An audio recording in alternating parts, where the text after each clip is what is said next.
আমি সরকার গড়ার ক্ষেত্রে বিজেপি সমর্থন দিলে নেব, তৃণমূল সমর্থন দিলে নেব। দেখুন, এই হামলা বা এই যে বিরোধিতা, যে তৃণমূলের আস্ফালন, এটা সাময়িক। 22শে ফেব্রুয়ারি অবধি আপনারা এটা চলবে। 22শে ফেব্রুয়ারির পর তৃণমূল কোথায় ঘরে ঢুকবে সেটা দেখে নেবেন। তৃণমূলের জামানা শেষ হবে। তৃণমূলের 3 বারের মুখ্যমন্ত্রী তিনি গদিচ্যুত হবেন, এটা আমি দায়িত্ব নিয়ে বলছি, কনফিডেন্সলি বলছি। আপনারা শুধু অপেক্ষা করুন। কালীগঞ্জ আমরা জিতব, তৃণমূলকে হারাবো। বেলডাঙ্গা আমি তৃণমূলকে হারিয়ে আমি জিতব। রেজিনগর আমি তৃণমূলকে হারিয়ে জিতব। শুধু তাই না, মুর্শিদাবাদ জেলায় 22 আছে।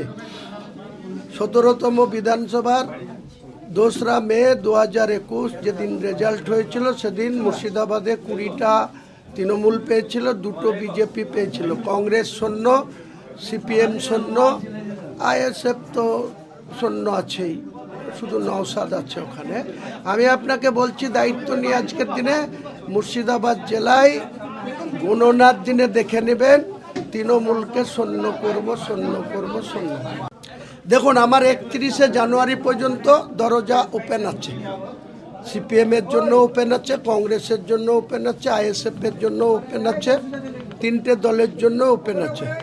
31শে জানুয়ারির পর 1 ফেব্রুয়ারিতে কে থাকবে সেটা আপনারা ডায়াসে দেখতে পাবেন, না আমি একাই লড়বো সেটাও ডায়াসে দেখতে পাবেন।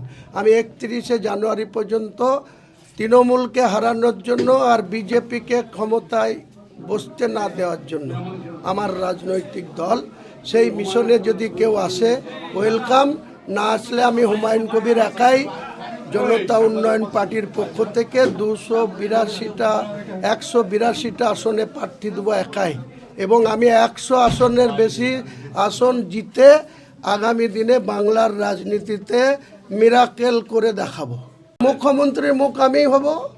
আমাকে যখন মানুষ ভরসা করে ভোট দিবে, 100 আসন দেবে, আমার পিছনে যারা থাকবে তাকে আমি মুখ্যমন্ত্রী ছাড়বো। বিহারের নীতিশ কুমার কম আসন পেয়েও বিজেপি কিন্তু নীতিশ কুমারকে মুখ্যমন্ত্রী মেনে নিয়েছে। আমি যখন 101 পাবো আর কেউ যদি 99 পায়, তাহলে তাকে আমাকেই মুখ্যমন্ত্রী মেনে নিতে হবে। আমারই ডিমান্ড থাকবে যে আমি রাজ্যপালের কাছে আমি 148-এর সংখ্যা দিয়ে সরকার গড়ার ডিমান্ড করব। বিজেপি আমাকে সমর্থন দিলে নেব। আমি সরকার গড়ার ক্ষেত্রে বিজেপি সমর্থন দিলে নেব, তৃণমূল সমর্থন দিলে নেব। ব্যানার্জি তার পিসিকে ব্যবহার করে ওই অভিষেক ব্যানার্জিকে আগে বলুন যে ওর পিসিকে